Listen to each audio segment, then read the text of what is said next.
Hey, what's up YouTube? It's me, Curb Stomp. I'm back with another game video. Thanks for coming and checking it out. I really do appreciate it.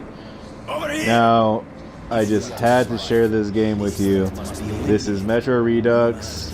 It's a remaster of the original Metro 2033 that came out on Xbox 360 a while back, and a slight upgrade of Metro Last Light.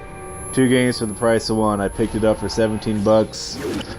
This is a steal. This is one of my favorite first-person shooter games of all time. It does have a couple flaws, but nothing that should be a deal breaker for anybody. First, let me start off with the Metro 2033 Redux, which you guys are seeing right now. It's a huge graphical improvement over the Xbox 360 version. Although I haven't played the Xbox 360 version in a while, you watch the comparison videos of the original Metro 2033, and this one, you're going to be blown away. This one lines up more with the graphical prowess of Metro Last Light. The game is set in post-apocalyptic Russia. After a bunch of nuclear weapons went off and just irradiated the surface of the planet, and you got the survivors living in the metro, which coincidentally doubled as nuclear fallout bunkers, I guess back in the day there in Russia. The hero of the game is Artyom. You play as him in both Metro 2033 and Metro Last Light. Yeah, I mean, he's a badass. You have improvised weapons throughout the game. You get military grade ammo and like a lower grade ammo that the survivors create, down in their little armories or whatever the fuck they got going on, after the incident. You can see here the radiation on the planet, on the planet's surface, has caused mutations. So you're going to see a bunch of these fucking monsters, different types of monsters throughout the game. And a thing I do like about this game too is since it's in a post-apocalyptic world, a lot of the weapons look improvised and just made up. Like you can tell, like this double-barrel shotgun right here looks pretty badass, but it also looks like someone just pieced that shit together with, whatever they could find around them. As far as the gripes I have with this game, the only gripes I have really is the enemy AI with the human characters. Because I mean, the monsters, they're pretty good. If you're not sneaking around real good, they're gonna fucking get your ass. They'll jump on you. They'll swamp you with their numbers, and if you're not careful, you're gonna get outnumbered and just fucking killed. And then with the human characters, sometimes it seems like they're not aware. Like you could snipe somebody right next to them, and sometimes they'll be none the wiser. Then other times they seem like they're hyper vigilant. Like you can't even move an inch and they'll notice you. It seems like a little inconsistency there. And I kind of noticed it in this game and also in Last Light. But I mean, just look at this game. It's amazing. Sound design is incredible. The voice acting is great. I'll say that the kids kind of sound creepy sometimes. They don't sound like kids to me. It sounds like a woman trying to sound like a kid, but whatever. Do what you gotta do to make the damn game. But I will definitely recommend this to anybody, especially for 17 bucks at game. Like I said, I got this for 17 bucks at GameStop. The graphics are awesome.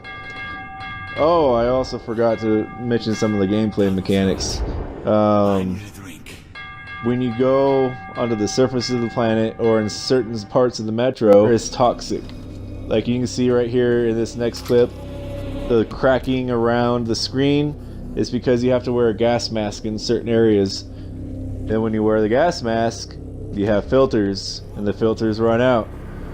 So that's something that I think is pretty badass that you have to manage in this game. gas masks get damaged. If the glass starts to break, you got to find a new mask. It makes it easier for you to see. The filters will run out. If you run out of filter, you're gonna die because you can't fucking breathe.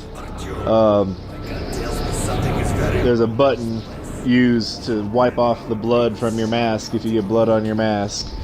If your freaking flashlight starts to run out of battery, you have a little hand generator you have to pump up to recharge your battery for your lights.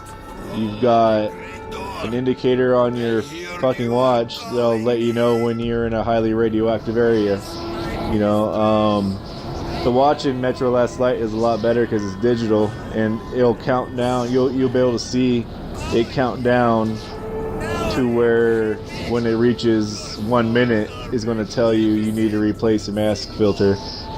And then you have pneumatic weapons, which are pretty badass too. Very powerful for sniping and getting one-shot kills with headshots. I was actually kind of surprised how effective they were.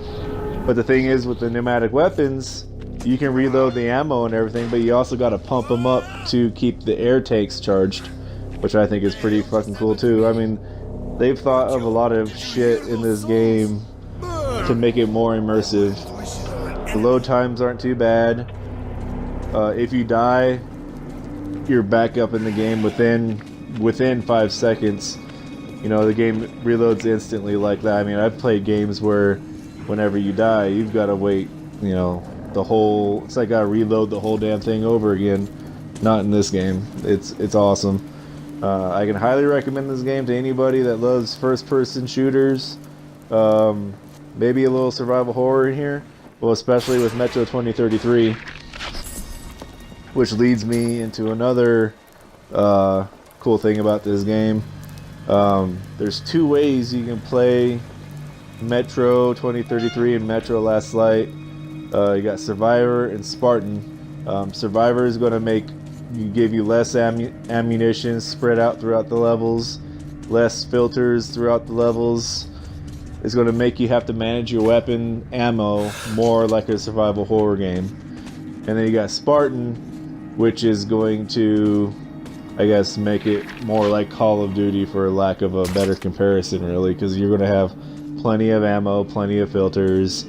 You're going to be able to run and gun, mow everybody down if you want to, but you can also use stealth. You know, that's another cool thing about this. So like I said, I couldn't recommend this game anymore if you fucking paid me. And I love this game. I can't wait for the new Metro to come out on Xbox One X. I'm gonna buy that shit as soon as it comes out. But yeah, I hope you guys pick this one up too. Add it to your collection. Keep it. It's worth keeping it. Plenty of achievements. Plenty of reasons to play through more than once. There's 2 endings. There's a good and bad ending on each game. So you got plenty of replayability. So if you like post-apocalyptic shit with Russian accents, you need to play Metro 2033 and Metro Last Light Redux on the Xbox One. So this is Curb Stop. I hope you guys liked the video. Please don't forget to like and subscribe to my channel. You know, I will be making more content as I get time. So until then, I'll talk to you all later. Later.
do as he says. These guys have no sense of humor. Bourbon, old friend, is that you?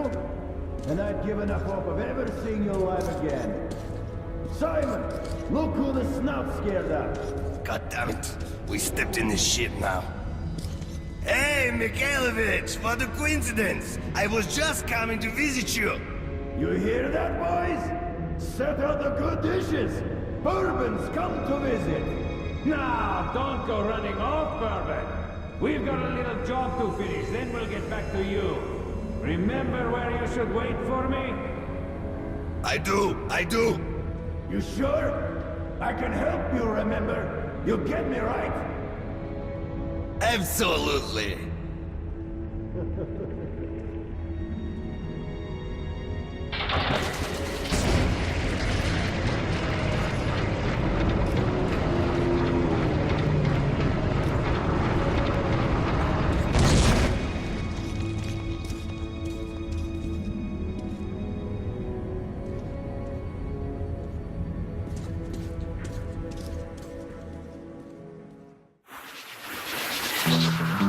I'd never seen Mark with